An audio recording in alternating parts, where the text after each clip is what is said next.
That's right, a great introduction to the gun show. A lot of energy there. It's exhausting. Tons of people. This year, 2024, the lines were longer than ever. We do a lot of standing around waiting to get in or trying to get out. And then the lines at our particular booth, well, when I first got there, this is what it looked like. Whoa, whoa, whoa, whoa, whoa, whoa, no, no, no, no. Don't touch the guns. Don't touch the guns. Don't touch the guns.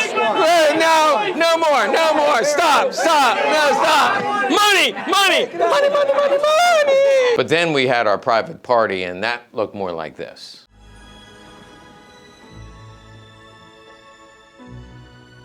Okay, that was totally staged, but some of the feedback I got from all of you at the show was that you liked my sense of humor. One of the things I liked best in terms of interacting with our subscribers was getting pictures taken with people. We had tons of pictures that people came by and said, take my picture. The problem is they all took it with their camera and not with mine. So I don't have a lot of those pictures, but I particularly like to get my picture taken with the ladies. There's a couple here and she has the RZM shirt and I said, I don't know where you could buy that. But there's also other people came by and got my picture taken. And besides the ladies, I like to get my picture taken with the Utes. So as busy as it is at the table and the booth, and actually I didn't even have time to walk the whole show. I probably only saw about 10% of what was out there. But I did have my minions out gathering treasures. And we brought back a lot of guns, which I'm going to show you at the end of the video. But after being in a harrowing day, exhausting day at the show, then we were very happy to go back to the hotel at the Hilton Garden where we had our party. There was about 120 people there. Next year, I'm sure we'll have 150 or more. And it is a lot more relaxing. Now, we did footage, we did a live stream from the party, and I have to say, not all of the footage was riveting. But here's a general look of the room. People are sitting, and by the way, I showed it to my wife, and she said, it looks kind of boring. Everybody's just sitting around. And you have to understand, these people have been walking that show all day, and everybody just wants to sit. But we did have show and tell, and so people would bring guns and move around from table to table and show off their wares. We hope to do that again next year. We also had some giveaways. And then we had one of my favorite parts, the raffle. 5737. Got one. Whoa! There we go. That's Mike. Not so great for the people who paid to attend and fly into Louisville and all that, but it was interesting to note for the first time, we opened up the raffle to outsiders, meaning people bought raffle tickets off the website that did not attend the party. In the past, it's only been people at the party who could participate in the raffle. So we had the blaster and the flintlock, and we did raffle those off, and lo and behold, both of those were won by people not attending the party. So we plan to expand that next year, do better raffle items, more giveaways, and open it up a lot earlier to people who are not attending the party. We also plan on doubling our presence at the booth because we only had 2 tables and you can't fit a lot on 2 tables. Not a lot of room. We probably will bring the entire staff or most of the staff and probably double our presence at the booth. And speaking of doubling our staff, this year at the party, I introduced Chris Joyner as the new CEO. So upon my retirement, semi-retirement, I'm still here. Because a lot of you guys were nervous I'm going away. I told you I'll be back and I'll keep coming back. But I introduced Chris as the new CEO at the party. Save Chris for last because he is the new CEO. Now, most of you, if you've called Legacy and say, I want to talk to Tom because I want to buy a gun, you always end up going to Chris, right? And at first, everybody says, I don't want to talk to Chris. I want to talk to Tom. Now they all want to talk to Chris. So he has been running the place for a long time. He is a co-owner now, and we gave him the helm of the ship, and I'm sure he's moving us in a great direction. We'll know by next year's party because it's going to be twice as big. So thank you. Oh, I should say one more thing about Chris. He came in, and he'll laugh about this, but I got him through a friend because he was looking for work. And he came in, and I put him in the mailroom mailing out packages. And probably within the first or second day, he said, just so you know, I probably won't be here very long. because he didn't have a big interest in guns, but he always has applied himself, worked really hard, moved up from the company. So he went from the mail. Isn't this an elf, by the way? He went from the mail room to the CEO of the company. So thank you, Chris. Now, I know the part of this video that you've all been looking for. So what did you bring back? Well, first of all, we already did a newsletter. You can see that here, where we got a lot of high-end things. Now, some of this was just dropped off on consignment.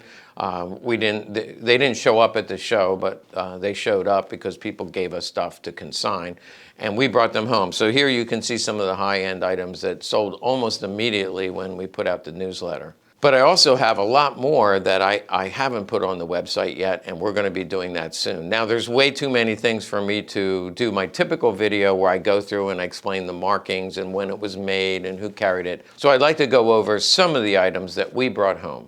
Okay, when we talk about getting a little bit of everything, this is pretty much an example of everything in Axis Pistols, which looks like that. This is the Axis Pistols book, no longer in print, but if you want to see live examples of each one of them, up here in this corner, we see a very late Japanese Nambu. We also picked up Type 14s, but I grabbed this one. This is known as the suicide gun because it's so poorly made. And by the way, that was a suicide gun named by the Japanese soldiers because if you bump the sear right here, listen to it.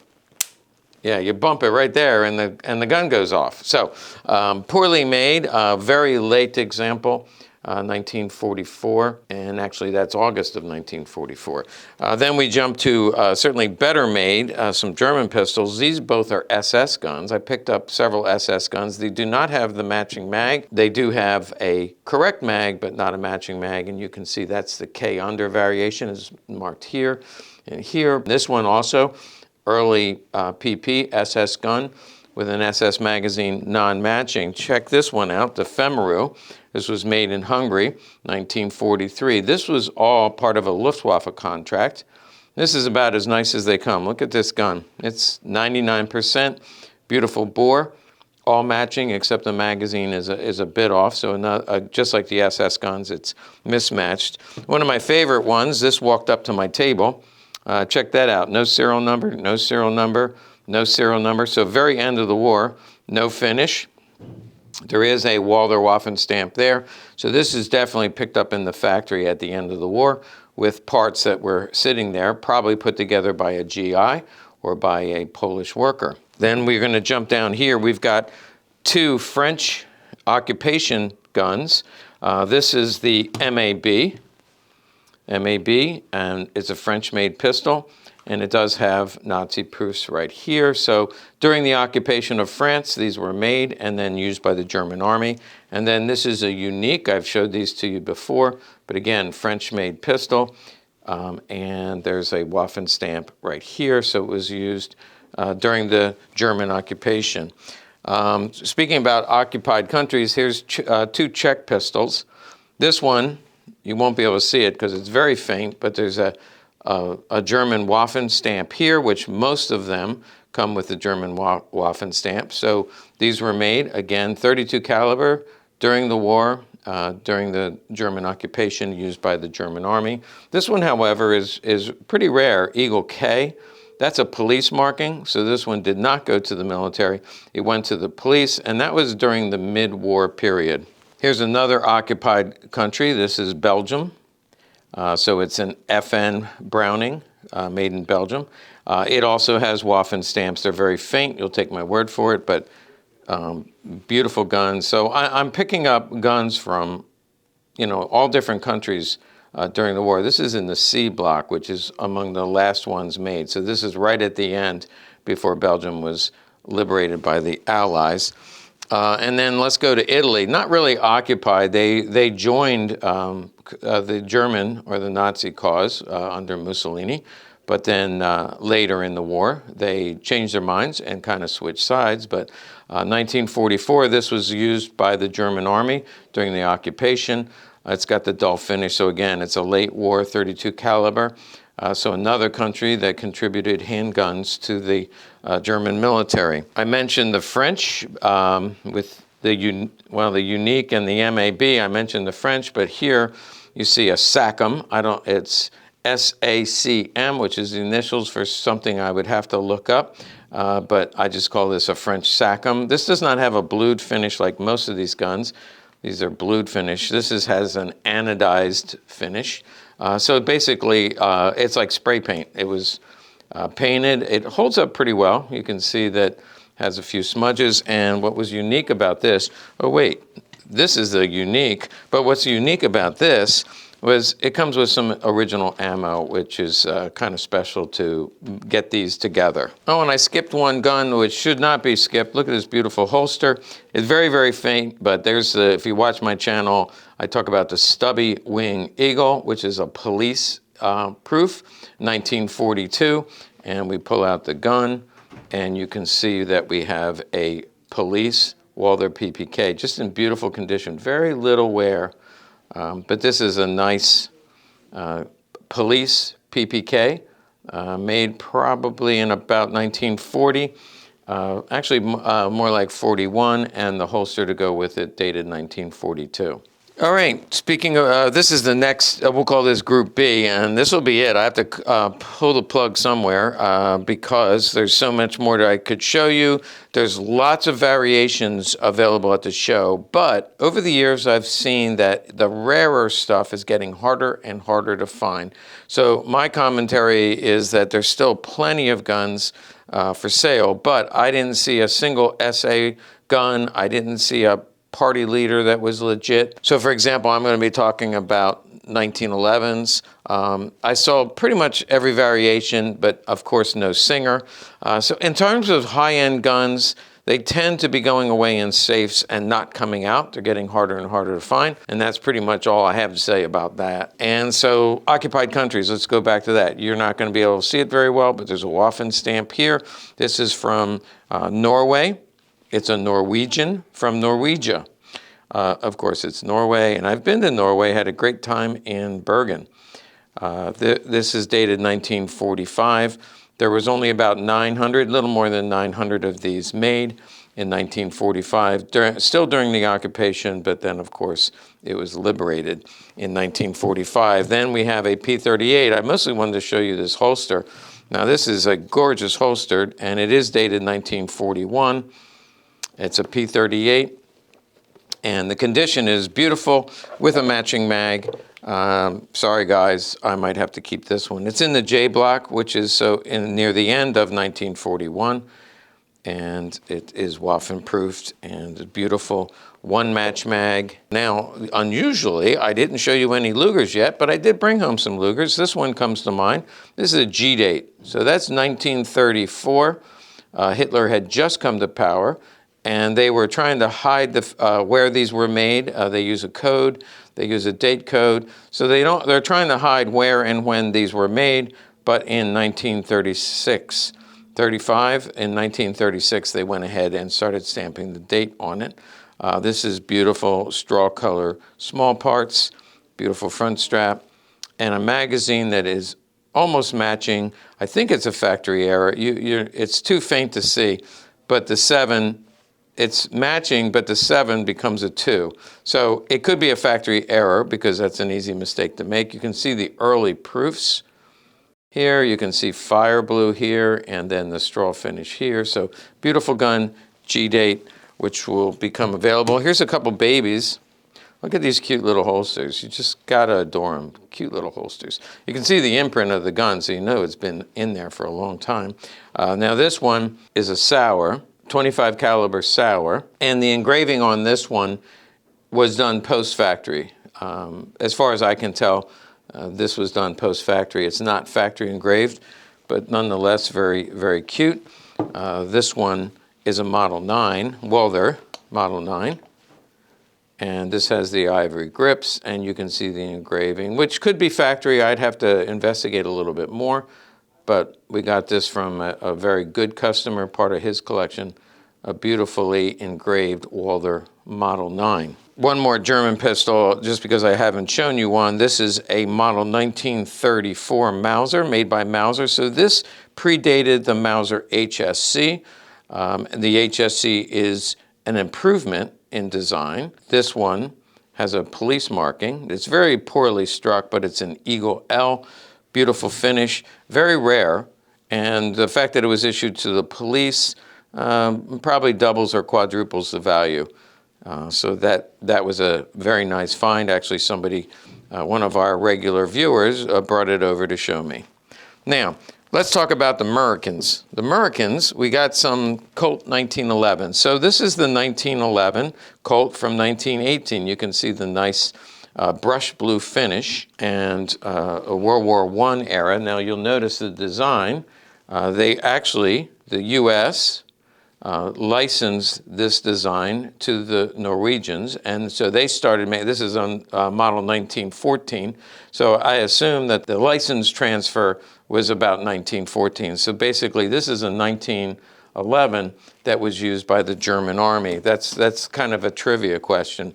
What 1911 design was used by the German Army? And here it is. So this is good for German collectors, World War II collectors, Colt collectors. It's a very rare variation, and I already mentioned there's only about 950 of them made. This Colt, a lot more of them were made, and this is a 1911. In World War II, it became the 1911 A1 because they made some adjustments. The most noticeable, well, these all have plastic grips, these all have wooden grips, but the most obvious change that you can see is the mainspring housing. They changed that a little bit. So we have a Colt, a Remington, and I had an Ithaca. I don't know what happened to it. I must have set it down someplace. We do have an Ithaca. We saw Union switching signals but didn't buy one. There's a little education here. This is a Remington from World War I era, but it's a Remington Arms, and people get this confused. So this is Remington Arms. So this was made by the arms manufacturer during early World War I era, model 1911. And some people confuse this Remington as being the same company, but this is Remington Rand, which is a typewriter company. So I usually say this was made by Remington, and people correct me and say, I really should say Remington Rand. This is made by Remington Rand, and this is made by Remington Arms. Okay, these are my final thoughts on the Louisville Gun Show. Of course, it's a great show. It's probably the best military show of the year. So we go every year. Now, people will point out that there are other shows that are bigger, gun shows that are bigger, like the Tulsa show, the SHOT Show. Those are much bigger shows, but they have everything. So they'll have ammo and camo, beef jerky, jewelry, modern guns. What I like about SOS is the whole room is filled with only things that we collect and we sell on our website. Now, I could use a little bit of jerky, but they did have pork sandwiches out in the lobby. I also know that not everybody can get there. People feel bad. I do this and I say, come to the show, come to the party. I don't want to rub it in if you can't come. So are you ready for a touching story? I know this is a gun channel, but we can be emotional sometimes. One of my favorite stories was a family that called us, and this just happened recently, and they said, my dad just passed away, and we wanted you to know that he was in assisted living, and he would go into the main sitting area and watch my videos.